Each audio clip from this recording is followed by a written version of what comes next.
कि जितने भाई यानी कि फ्रेंड्स और जितने ब्रदर सिस्टर और जितने यानी कि पेरेंट्स ने मेरे यानी कि वीडियो पर लाइक कमेंट और शेयर किए हैं, उसके यानी कि कुछ इस प्रकार से प्रकाशित करना यानी करूँगा और यानी कि इस तरह से और यानी कि धन्यवाद भी दूंगा, दिल से आभार व्यक्त करूँगा। इसी तरह यानी कि अपने प्यार को बनाए रखिएगा और यानी कि आगे यानी कि जिस तरह से मैं यानी कि सब्सक्राइब बढ़ रहा है उस तरह से आप लोगों का दिल से धन्यवाद, क्योंकि शेयर करने के मामले में आपने यानी कि मेरे जो वीडियो हैं उसको शेयर करने में आपका बहुत बड़ा योगदान था और अभी भी है और आगे भी रहेगा। धन्यवाद, थैंक यू सो मच उसके लिए। फ्रेंड्स, आप लोग कैसे हैं? उम्मीद करते हैं आप लोग अच्छे होंगे। तो चलिए आज हम लोग बात करेंगे खिलजी वंश के बारे में बात करेंगे। खिलजी वंश का जो यानी कार्यकाल है और इसके यानी कि होता है 1290 ईस्वी से लेकर 1320 ईस्वी तक। और इस हम लोग जो अभी पढ़ रहे हैं तो हम लोग अभी मध्यकालीन इतिहास पढ़ रहे हैं और मध्यकालीन इतिहास में हम लोग पढ़ रहे हैं सल्तनत काल। तो सल्तनत काल का मतलब क्या होता है कि 1206 ईस्वी से लेकर 1320 ईस्वी तक के काल को सल्तनत काल कहा जाता है। और सल्तनत काल में हम लोग यानी कि गुलाम वंश और दास वंश के बारे में पढ़ चुके हैं पिछले वीडियो में। अगर आपने उस वीडियो को नहीं देखा है तो कृपया उस वीडियो को देख ही ले, तो आपको यानी कि इस वीडियो में ज़्यादातर अच्छी तरह से समझ में आएगा। तो चलिए हम लोग आते हैं। एक्चुअली होता है क्या, दास वंश के अंतिम शासक क्यूमस जो होते हैं उनको यानी कि हत्या कर दी जाती है और उनकी हत्या करने के बाद दास वंश समाप्त हो जाता है। उनके बाद नए वंश की स्थापना की जाती है जिनका नाम होता है यानी खिलजी वंश। और यानी कि खिलजी वंश ज़्यादा दिन तक चल नहीं पाता है, मात्र 30 वर्षों तक ही चल पाता है। यानी कि आपका 1290 ईस्वी से लेकर 1320 ईस्वी तक के काल में 30 वर्ष तक यानी कि 30 वर्षों का काल तक यानी कि समाप्त हो जाता है। लेकिन इस 30 वर्षों के काल में सबसे महत्वपूर्ण यानी कि शासक जो होते हैं जिसका नाम के कारण इस वंश का ज़्यादा ही प्रगति हुआ, उसका नाम है अलाउद्दीन खिलजी। इसके बारे में हम लोग पढ़ेंगे, अलाउद्दीन खिलजी के बारे में। अलाउद्दीन खिलजी से जानने से पहले हम लोग पढ़ेंगे कि इस वंश के संस्थापक और इस वंश के मुख्य शासक, प्रमुख शासक कौन थे और इसके बारे में हम लोग जानकारी प्राप्त करेंगे। और सबसे पहले हम आएंगे जलालुद्दीन फिरोज खिलजी के बारे में। तो जलालुद्दीन फिरोज खिलजी जो यानी कि खिलजी वंश के संस्थापक और खिलजी वंश के यानी मुख्य शासक मतलब यानी प्रथम शासक थे। यानी कि क्या होता है कि यानी कि क्यूमस की जब हत्या हो जाती है तो एक नए वंश की स्थापना हो जाता है और यानी कि इसमें यानी कि जलालुद्दीन फिरोज खिलजी शासक के रूप में गद्दी संभालते हैं। तो इस बीच इसकी उम्र जो है 70 वर्ष के यानी कि उम्र हो जाता है। और ज़्यादातर यानी कि जो उम्र है 70 वर्ष यानी कि बहुत ज़्यादा उम्र हो जाता है। उम्रदराज होने के कारण यानी कि इसने यानी कि क्या किया कि 1290 ईस्वी में इसने यानी कि खिलजी वंश की स्थापना की और 70 वर्ष की आयु होने के कारण, उम्रदराज होने के कारण यह शांति से यानी पूर्ण जीवन जीना चाह रहा था। और यानी इसीलिए अपना राज्याभिषेक जो है किला खेरी के एक यानी कि महल में यानी किला खेरी किले में कराया, जो एक प्रकार महल था। और यानी कि वहाँ पे गद्दी प्राप्त किया और 70 वर्ष की आयु में वो गद्दी प्राप्त किया। और यानी कि उससे नीचे वाला जितने अधिकारी होते थे उसी के अंदर वो काम करना शुरू कर दिया। और यानी कि इससे यानी क्या होता है कि इस बीच यानी कि 1296 ईस्वी में वो यानी कि अलाउद्दीन खिलजी को भेजता है दक्षिण भारत में विजय प्राप्त करने के लिए।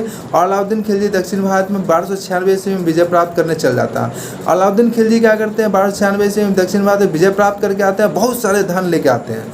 तो इतना धन लेके आते हैं कि अधिकांश धन यानी कि वो क्या करते हैं अपने में छिपा लेते हैं, जबकि यानी कि जलालुद्दीन फिरोज खिलजी को नहीं बताते हैं कि इतना धन प्राप्त हुआ। जिसके कारण जैसे वहाँ से विजय प्राप्त करके वो आते हैं तो अपने आप को राजा के रूप में यानी कि प्रस्तुत करते हैं और बोलते हैं कि अब जो है यानी कि जलालुद्दीन फिरोज खिलजी आप बूढ़े हो चुके हैं और इसे यानी गद्दी हटा देना चाहिए। इसमें क्या करते हैं वो जलालुद्दीन फिरोज खिलजी को मार देते हैं और हत्या कर दी जाती है उसके। इसके बाद यानी कि अपने यानी कि गद्दी को प्राप्त कर लेते हैं। तो गद्दी प्राप्त करने से पहले हम एक बार बैक करेंगे और आपको समझाएंगे कि किस प्रकार से जलालुद्दीन फिरोज खिलजी और अलाउद्दीन खिलजी एक्चुअली है कौन। तो जलालुद्दीन फिरोज खिलजी जो है और अलाउद्दीन खिलजी जो है वो इनके यानी कि चाचा थे। एक्चुअली होता क्या है कि अलाउद्दीन खिलजी यानी भतीजा होने के कारण उनके पिता की मृत्यु बचपन में ही हो जाती है, जिसके कारण उसका लालन पोषण जो है आपका जलालुद्दीन फिरोज खिलजी करते हैं। लेकिन ऐसा भी होता है कि लालन पोषण क्रम में वो ज़्यादातर यानी कि लास्ट में उसी को गद्दी में यानी कि हत्या करके अपना गद्दी संभाल लेते हैं। और इस बीच क्या होता है कि शुरुआत में जब हुए यानी शुरू में जब अच्छा व्यवहार था उनका तो अपनी यानी पुत्री का विवाह जलालुद्दीन फिरोज खिलजी अलाउद्दीन से करा देते हैं। लेकिन इसी का फ़ायदा उठाकर यानी कि जब वो विजय प्राप्त करके आते हैं, अपने आप को राजा प्रस्तुत करते हैं और जलालुद्दीन फिरोज खिलजी की हत्या कर दी जाती है। और वहाँ से स्टार्ट होता है आप जाके आपका यानी कि फिरोज यानी कि अलाउद्दीन खिलजी। अलाउद्दीन खिलजी के बारे में जानेंगे तो 1296 ईस्वी से लेकर 1316 ईस्वी तक जो यानी 20 वर्षों का कार्यकाल है, वह यानी कि अलाउद्दीन खिलजी को यानी कि नाम से दर्शाता है। एक मुख्य शासक और अयोग्य शासक और योग्य शासक। और हम लोग जानेंगे इस बीच कि यहाँ पे जो आपका यानी कि एक चीज़ दिखाई पड़ता है कि 20 वर्षों के कार्यकाल में एक इतिहास रख दिया है, इसीलिए हम लोग जानेंगे और इसके बीच पढ़ेंगे। अलाउद्दीन खिलजी का वास्तविक नाम का बात करें तो अलाउद्दीन खिलजी का वास्तविक नाम यानी कि अली और गुरसब था। वे जो है जलालुद्दीन फिरोज खिलजी के भतीजा और दामाद भी थे, क्योंकि अपने पुत्री का विवाह उनसे कराए थे। और यानी कि आगे चल के हम लोग बात करें तो हम लोग देखते हैं यहाँ पे कि उसने नए नए क्षेत्रों में नए नए प्रयोग किए। पहला यानी कि राजत्व का सिद्धांत, यानी राजा बनने के बाद उन्होंने यानी कि राजा के रूप में नया सिद्धांत दिए, क्योंकि हम लोग पहले से पढ़ते आ रहे हैं कि जितने दिल्ली में यानी कि सुल्तान होते थे वे खलीफा से अनुमति लेकर और उनके अनुसार ही शासन व्यवस्था चलाते थे और यानी कि उनके विकास के कार्यों में वे यानी कि सहायता करते थे। लेकिन यानी कि अलाउद्दीन खिलजी इसके विपरीत थे। उनका कहना था धर्म और शासन यानी कि दोनों अलग देखना चाहिए, अलग भाग में बांट के वह शासन कर रहे थे। उसने खलीफा से सुल्तान पद की प्राप्त स्वीकृति नहीं ली, क्योंकि उसने कहा कि मुझे किसी भी पद यानी कि खलीफा पद की स्वीकृति किसी यानी कि खलीफा से सुल्तान पद की प्राप्ति जो है स्वीकृति जो है किसी खलीफा से लेने की ज़रूरत नहीं है। मैं राजा हूँ और मैं इस बात को अच्छी तरह से समझ सकता हूँ, या मुझे इस बात को अच्छी तरह से मुझे पता है कि मैं एक राजा हूँ। उसने निरंकुशता की शासन की स्थापना की। निरंकुशता के शासन का स्थापना का मतलब होता है अपने कार्य को करने के लिए जनता की भलाई को नहीं देखना। जो राजा को प्रमुख लगता है और राजा को जो यानी कि महत्वपूर्ण लगता है और राजा को लगता है कि ऐसा कार्य करने से उसको अच्छा होगा तो वो वही करते थे। वो यानी कि जनता के यानी कोई भी जनता के द्वारा कोई भी कार्य नहीं करते थे, और जनता यानी कि उसको लगता था कि साम्राज्य के अच्छा लिए है तब वही कार्य करते थे, चाहे इससे जनता का नुकसान हो या जनता को यानी कि कोई भी जनता की मृत्यु हो जाए, उससे कोई उसका फर्क नहीं पड़ने वाला था, क्योंकि उसका सिद्धांत था कि राजा जो करेगा वही होगा और जनता का इसमें कोई लेन देन नहीं है। विद्रोह दबाने का प्रयास। एक्चुअली हुआ क्या कि अलाउद्दीन खिलजी जो है यानी कि अपने चाचा जी की हत्या करके गद्दी पर बैठे थे, तो उनके रिश्तेदार और उनके जो अमीर लोग थे उससे यानी खफा थे, उससे नाराज़ थे और विद्रोह करने के प्रयास में थे। इसी विद्रोह को दबाने के लिए उसने यानी यानी कि सैनिकों का एक टुकड़ा बनाया और इसे दबाने का प्रयास किया। और इसी बीच उसमें से 4 विद्रोह हो जाता है। चारों विद्रोह को उसकी सैनिकों की सहायता से उसने दबा तो दिया, लेकिन अब उसके मन में विचार आ गया कि इसको अब ख़त्म करना है, और इसे ख़त्म करने के लिए उसने नए नए यानी कि कानून स्थापित कर दिए। इसके लिए उसने 4 अध्यादेश जारी किए।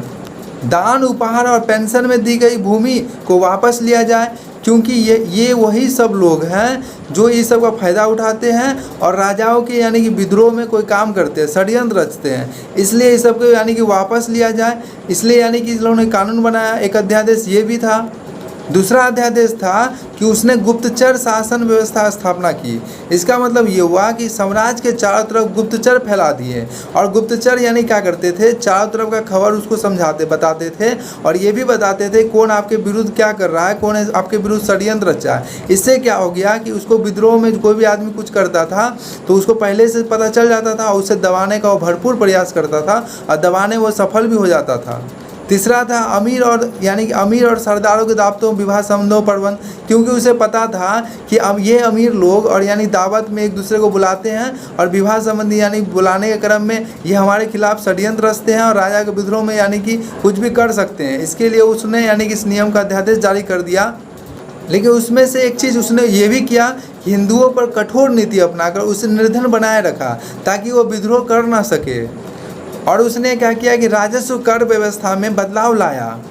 मंगोलों को यानी कि मुकाबला करने के लिए और सुदृढ़ समाज निर्माण करने के लिए उसने कर व्यवस्था लगाई थी, जिसमें से यानी कि 50% यानी कि राजा पर अधिकार जाता था भूमि का कुल आय का।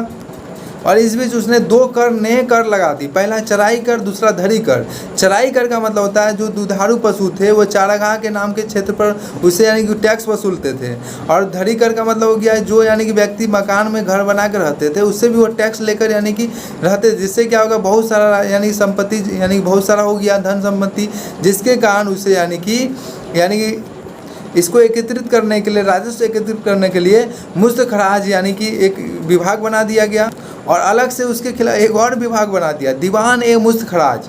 लेकिन उसने एक काम अच्छा किया कि भूमि को माप कर उससे लगान लेने लगी, टैक्स लेने लगी। और यानी कि जो उसने राजस्व यानी कि जो बनाया था यानी कि मुफ्त खराज जो बनाया था वो अलग अलग क्षेत्रों में जाकर अलग अलग यानी कि जो क्षेत्र उससे थे उससे यानी कि टैक्स लेकर वो लाते थे। और इससे क्या होता था कि साम्राज्य विकसित रहता था, सुदृढ़ रहता था। इसका परिणाम यह हुआ कि उसके पास वो धन संपत्ति जमा होने ही लगी और यानी कि साम्राज्य को सुदृढ़ करने का भी उसके पास बहुत सारा सब चीज़ मिल गया। और मंगोलों को यानी कि अपने साम्राज्य से बचाने के लिए भी बहुत सारा उसके पास यानी कि धन संपत्ति हो गया था। तो सैनिक सहायता भी उसका जरूरत होने लगा। तो सैनिक सहायता की जरूरत होने के कारण उस सैनिकों में भी बहुत सारा सुधार लाए। उसने सैनिकों में क्या सुधार लाए कि जब वो राजा बना था तो उनके यानी कि राजा बनने में उन परिस्थितियों में था कि जब उसके यानी कि घर के व्यक्ति मतलब यानी कि जो रिश्तेदार और यहाँ तक कि जनता भी उससे नाराज़ थे और जनता भी उसको विद्रोह कर सकते थे। इसलिए उन्होंने सैनिकों में सुधार लाए। उसे लगा कि अगर हम यानी कि मजबूत सेना नहीं रखेंगे तो वो यानी कि सत्ता में ज़्यादा दिन तक नहीं टिक पाएंगे और यानी कि सत्ता आज न तो कल खाली हो जाएगी। इसके लिए उन्होंने यानी कि जो सैनिक था उसे मासिक वेतन और नगद भुगतान देने लगा, जिससे क्या हो गया कि वो सैनिक खुश होकर अच्छा काम करने लगे और सुदृढ़ यानी कि साम्राज्य बना रहा। यानी कि सेना की हुलिया लिखने मतलब सैनिक कैसे आप पहचान में आना चाहिए, सेना की हुलिया लिखने और यानी कि घोड़ों के यानी कि दागने की प्रथा प्रारंभ हुई।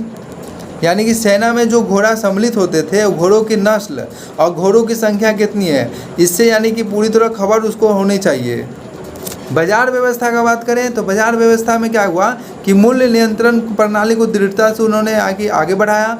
इसका मतलब ये हुआ कि वो सैनिकों को यानी एक्चुअली मानिए तो बाजार व्यवस्था सैनिकों के लिए ही बनाई गई थी, क्योंकि सैनिकों को उचित दामों पर सभी चीज़ मिल सके, जिससे सैनिक खुश रहें और यानी कि अपने यानी कि वेतन बढ़ाने का मांग नहीं करे, जिससे यानी कि साम्राज्य का जो पैसा है वो यानी कि अलाउद्दीन खिलजी अपने अच्छे कामों में कर सके। इसके लिए लेकिन लास्ट में क्या होगा कि यानी कि आम जनता के लिए भी यह मूल्य निर्धारण प्रणाली बना दिया गया, जिससे यानी कि आम जनता को भी खुश रह पाए। और इस तरह हम देख सकते हैं कि 20 वर्षों तक उनके 20 वर्षों के कार्यकाल में इतिहास है कि कभी कोई चीज़ का दाम ही नहीं बढ़ा, क्योंकि इस प्रकार से मूल्य नियंत्रण बना लिए थे। इसके लिए उसने 2-3 काम किए थे। पहला काला बाजारी को रोकना, दूसरा था आपका आयात निर्यात जितना हो रहा था उस पर देखभाल करना और उसको सुदृढ़ बनाना और उस पर ज़्यादातर वो कंट्रोल बनाए रखा, जिससे यानी कि आयात निर्यात बना रहा। और भी कई उचित प्रबंध किए जिससे बाजार व्यवस्था यानी कि बना रहे, कोई डगमगाए नहीं। इसके लिए बहुत सारे संघर्ष भी किए। उन्होंने अलग अलग वस्तुओं के लिए अलग अलग बाज़ारों की व्यवस्था की। यानी कि उन्होंने क्या किया मतलब माप तोल होता है, माप तोल में बेईमानी को रोका, क्योंकि अभी भी हम लोग देख सकते हैं जागो ग्राहक जागो बोला जाता है। तो माप तोल में यानी कि बेईमानी को रोकने का मतलब होता है कि तभी के ज़माने में अगर कोई व्यक्ति को यानी किसी से बेईमानी या किसी से कम में दे दे सामान, जैसे मान लीजिए कितना केजी या कितना ग्राम, जितना ग्राम या जितना केजी कम देता था उतना ग्राम उतना केजी उसका मांस शरीर से काट लिया जाता था। इतना कठोर व्यवस्था दिया था, इसीलिए ना कोई आदमी बेईमानी नहीं कर सका माप तोल में भी। उसके प्रमुख उद्देश्य भी थे। तो पहला उद्देश्य क्या था कि द्वितीय सिकंदर बनना चाहते थे, यानी सिकंदर सानी बनना चाहते थे। जिस तरह से सिकंदर विश्व विजेता थे उसी प्रकार से अलाउद्दीन खिलजी भी सोचते थे हम भी विश्व विजेता बनेंगे, और इसी की चाह में वो रहते थे, लेकिन यह असफल रहा। और दूसरा था आपका नवीन धर्म की स्थापना, क्योंकि जो अलाउद्दीन खिलजी थे वो यानी कि इस्लाम धर्म में यानी कि इस्लाम धर्म में यानी कि वो मानते तो थे नहीं, जिसके कारण वो नया धर्म अपना यानी बनाना चाहते थे। और इस नए धर्म को बनाने वो भी असफल रहे, वो भी काम उसका असफल रहा उद्देश्य। साम्राज्य अगर विस्तार का बात किया जाए तो अलाउद्दीन खिलजी ने इसके विस्तार के लिए गुजरात, रणथंबोर, चित्तौड़, बंगाल और यानी कि आपका जाके दक्षिण भारत में कई आक्रमण किए और अधिकांश भागों में उसे सफलता ही मिली, विजय ही प्राप्त हुआ और यानी कि फिर आगे बढ़ गए हुए। और जब वो गुजरात में आक्रमण करते हैं तो गुजरात में आक्रमण करने में उसे मलिक काफूर मिलता है, जिसे यानी कि कहा जाता है जो 1000 दिनार में खरीदा गया था उसे यानी कि 1000 दिनारी भी कहा जाता है। वास्तव में वो एक हिजरा था, लेकिन दक्षिण भारत के विजय के क्रम में उसका योगदान सराहनीय था। अलाउद्दीन खिलजी के साथ उन्होंने जो यानी कि दक्षिण भारत विजय करने में साथ दिया, उसका सराहनीय साथ था। अलाउद्दीन खिलजी के एक प्रिय सेनापति और वीर सेनापति मंगोलों से यानी कि युद्ध में मारा गया, यानी उसके लिए उसको काफ़ी यानी कि क्षति भी पहुंचा। रानी पद्मावती और रानी पद्मिनी की बात तो आप लोग जानते ही होंगे और इसका फिल्म भी आप लोग देखे होंगे। जब यानी क्या होता है कि अलाउद्दीन खिलजी जब चित्तौड़ के क्षेत्र पर आक्रमण करते हैं तो वहाँ के राजा रत्न सिंह होते हैं। तो रत्न सिंह की यानी जो पत्नी होती है उसी का नाम होता है रानी पद्मावती या रानी पद्मिनी।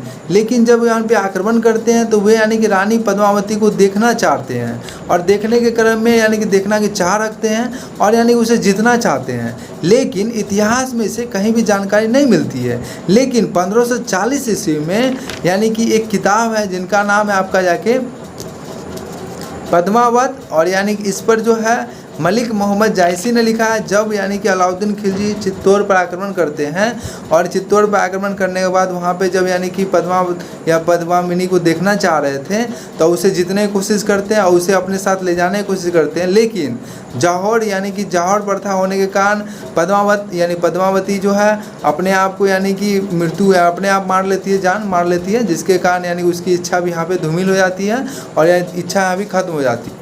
और जिस प्रकार से 1296 ईस्वी में यानी अलाउद्दीन खिलजी को यानी कि आपका जाके उसके चाचा जी ने भेजा था दक्षिण भारत में विजय प्राप्त करने के लिए, उसी प्रकार अलाउद्दीन खिलजी ने मलिक काफूर को 1307 ईस्वी में भेजा दक्षिण भारत में विजय प्राप्त करने के लिए। और वो वहाँ गए, वहाँ पे बहुत सारा विजय भी प्राप्त किया और वहाँ से बहुत सारे धन प्राप्त करके लाए। यानी कि इस क्रम में क्या होता है कि मंगोल जो है मंगोलों जो है इस क्रम में क्या होता है कि मंगोल वहाँ पे आते हैं और 6 बार आक्रमण करते हैं, 1 2 बार 3 बार नहीं, 6 बार आक्रमण करते हैं और 6 बार यानी कि अलाउद्दीन खिलजी जो है यानी कि अपने साम्राज्य को बचा लेते हैं। और इस तरह यानी कि हम कह सकते हैं कि अलाउद्दीन खिलजी का जो जीवन है वो बहुत ही विचित्र यानी कि सचित्र वर्णन जिस तरह से बोला जाए उस तरह से बहुत ही अच्छा लगा। और यहाँ पे हम देख सकते हैं कि किस तरह से उन्होंने आगे बढ़कर काम किया है। यानी कि ये कहा यानी कि आपका जाके हम लोग खिलजी वंश पढ़ रहे थे, खिलजी वंश में और 2-3 शासक हैं जो कुछ खास नहीं है, लेकिन अलाउद्दीन खिलजी सबसे इम्पोर्टेंट थे। और यहाँ पे यहीं पे अलाउद्दीन खिलजी यानी कि बहुत सारा